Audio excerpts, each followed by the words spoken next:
Satnam, I'm Sri Sundari Kaur and this is the cycle of the goddess that you are. Today I would like to share with you some info on how to use the energy of this full moon on the 4th degree Aquarius that is happening on the 27th July.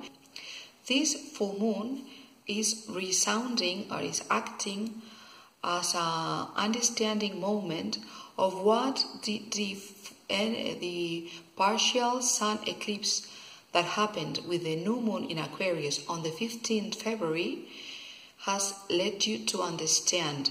So it's a time to see the lesson completed, to take it and integrate it, and also to see to full blossoming all that had to do with those intentions of your new moon on the 15th February.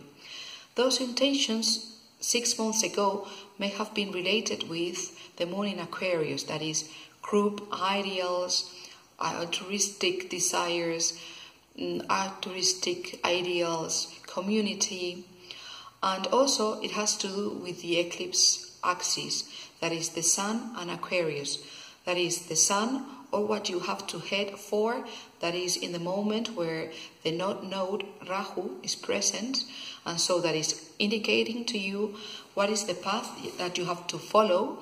So to align yourself with your life mission, the life mission that you may already know what I'm talking about, because this is the purpose of my book, The Cycle of the Goddess That You Are, that is to help you identify and understand what is your life purpose. Why are you here? Why did you incarnate it in this life? So if you want the book, you can ask for it in the link that I'm putting at the end of the video. And so, working with the cycle of the goddess, working with this series of goddesses, you may be aware of what is your life purpose. So what the eclipses are doing, they are aligning you, they are leading you to get a quantum leap on the progress and the evolution of your life purpose. So I already have been talking to you in my last summer videos a bit about this point, and the point is that you identify in your natal chart where do you have Aquarius, where do you have Leo, because in Leo we have in the moment where do you have to head to, and in Aquarius we have them in the moment what do you have to let behind, what do you have to let go. That for being in Aquarius is mostly ideals from your youth that don't align with you anymore, or that don't align with your higher purpose anymore, and also the groups that are keeping you far away from that is your evolution path, from your developing topic. So I'm going to use Goddess Mary, the Virgin Mary, that it's representing, it's an archetype. I'm using Goddess Mary, Virgin Mary, just the archetype of this Virgin Mary, to understand the intelligence of number 6, the arc line. So as all the saints, Mary has an arc line that is taking her from one ear, or it's coming from one ear to the other ear. And we all human beings, we have this arc line that is allowing us to have intuition, that is to see what is coming ahead. Every number has its own intuition, but the intuition of number 6, the intuition that comes by means of our arc line, is properly speaking intuition. And so I'm using this archetype to encourage you to work with this moon, that what mainly is doing is to, let's say, or to call it, use a motto to work with it. This moon is like the uneasiness, the inner turmoil that is leading you to work for your dreams. So it's mainly affecting the fixed signs from, or whoever has anything in the fixed signs, to grades 0 to 10. But it's affecting everybody. So I would like to share with you 3 aspects of these archetypes that are really represented on this moon.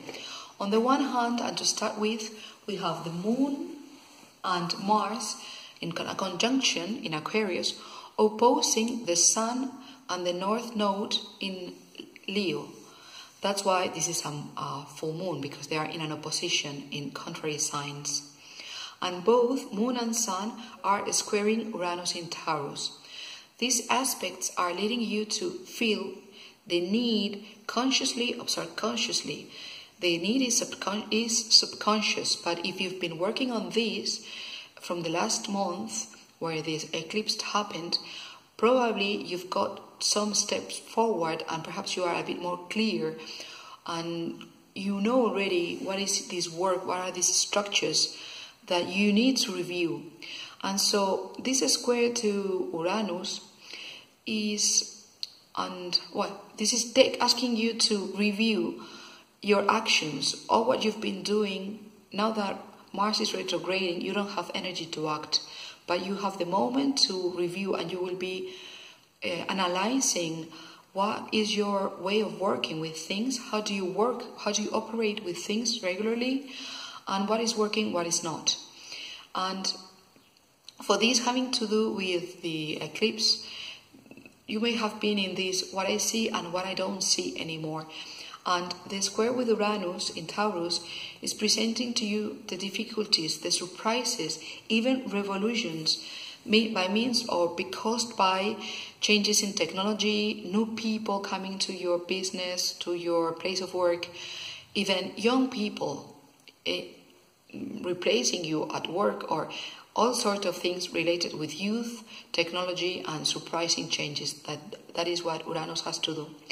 And I remind you that Uranus, that entered 3 months ago in Taurus, is telling you that for the coming 7 years you are going to be creating a new concept of security, a new concept of self-worth, what is valuable for you, what feels home, what feels safety for you, within you. So, as we are already in the beginning of those 7 years, the most likely things that happen is that this Uranus is shaking our floor, the floor under our feet, so that we feel no safety anymore, that things as we understood them or what had value for us is not working or is not there anymore.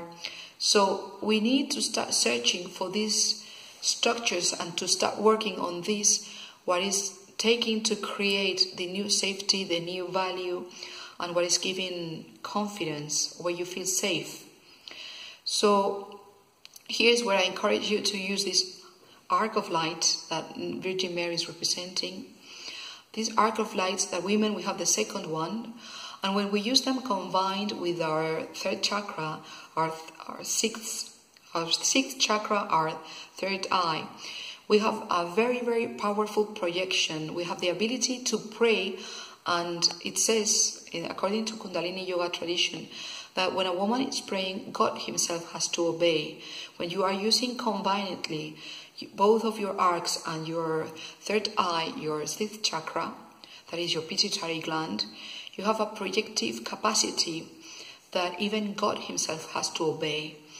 And my purpose is, or my proposal now is that you also use this arc of line, like the feelers of the snail, to use this intuition that is coming with number 6, so that you vibrate in faith, that you don't hurry to change things, just to give yourself the time to understand what is there, what is coming, and that you vibrate in faith, the same as fear you may have.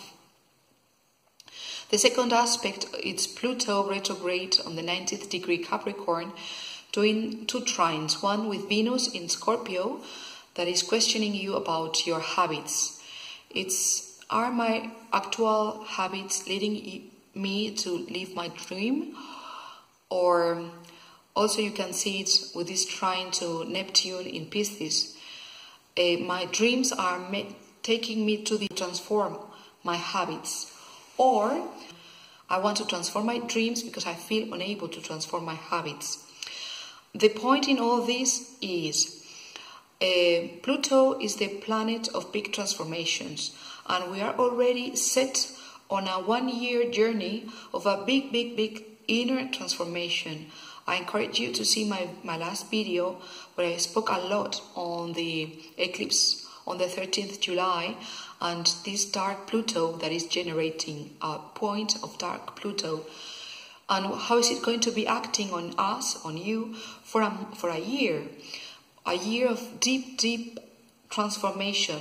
I mention it like a chemical transformation. You know, things can transform physically, and they change shape, they change color, they're just changing outwardly. But this transformation with Pluto, it's a chemical composition. It's a deep to the root change on what things are. I would say when just graphite is changed into a diamond, it's exerted, or a big pressure is exerted, and so the graphite changes into the diamond. But when you go chemically inwards to understand what has happened there, the structure of the graphite that is completely in layers, and therefore it is very easy to scratch and very easy to sharpen pencil graphite, just using a sharpener, becomes a diamond that is completely and the hardest thing on nature, because the inner structure has changed. Now it's a pyramid, where in each vertex you have a carbon. So it's completely another thing. And this is the point, and this is a transformation you are in, whether you like it or not. And that is going to be happening in your life, whether you want it or not, in the coming year. So what Virgin Mary is trying to make you understand here is this, that big changes, big transformation are not only or not mainly happening because of big decisions. Will I study law or will I study medicine? Will I become a doctor? Will I become a lawyer? That's a big decision that may lead to a big transformation. But what really makes the big transformations are the changes in the changes in the small habits, in what we do daily, how we take care of ourselves day by day, our healthy habits, how we work day by day. So it's transforming these little habits, what we do daily. And Mary, it's Maria, Mary of Nazareth.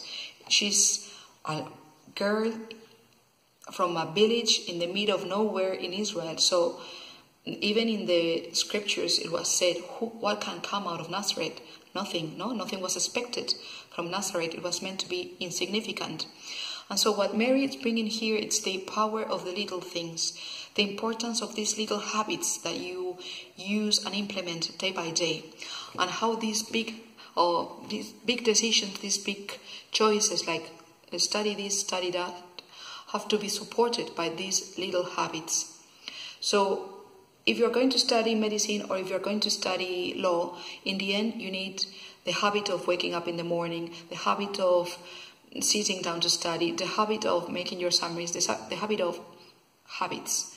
So this is what Mary is encouraging here to take into account and to take it with you all through this year of transformation, to really stick to your good habits and to analyze what are your habits, whether those habits are supporting you, are promoting you, or are demoting you, are taking you, betraying you. So not to fall into self-sabotage.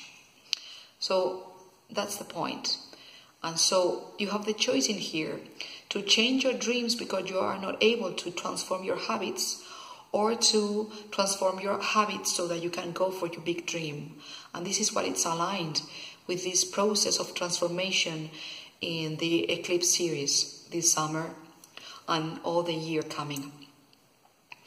And to finish with, I don't want to get too long, the third last aspect is that we have Saturn retrograde doing a positive aspect with the Moon and Mars and the Sun. Saturn retrograde is in Capricorn, so in the moment you are not able to work, you're not able to create structures and work steadily, systematically, as Saturn loves, and all the more when it is in Capricorn, that it is home. For being retrograde, all what you can do in the moment is reviewing. So it's encouraging you to review all these little habits you have, to review your structures, to review how you work, to review how you take responsibility on, and so and so. And this retrograde and also Mars retrograde can be taking you to this aspect we were speaking about before, that could be fear. So to feel unable and to be afraid to do not be able. And so the encouragement here and the last tip that Virgin Mary is giving you is to vibrate with faith, as much faith as fear you may feel, because this is the antidote for fear, faith. So base your faith on these good habits you have and trust, faith your habits, that they will take you working steadily when Saturn gets forward again and when Mars gets forward again, moon by moon, on the cycle of the goddess that you are, so that you can take to fruition, you can give birth as Virgin Mary to the true goddess that you are. Satnam.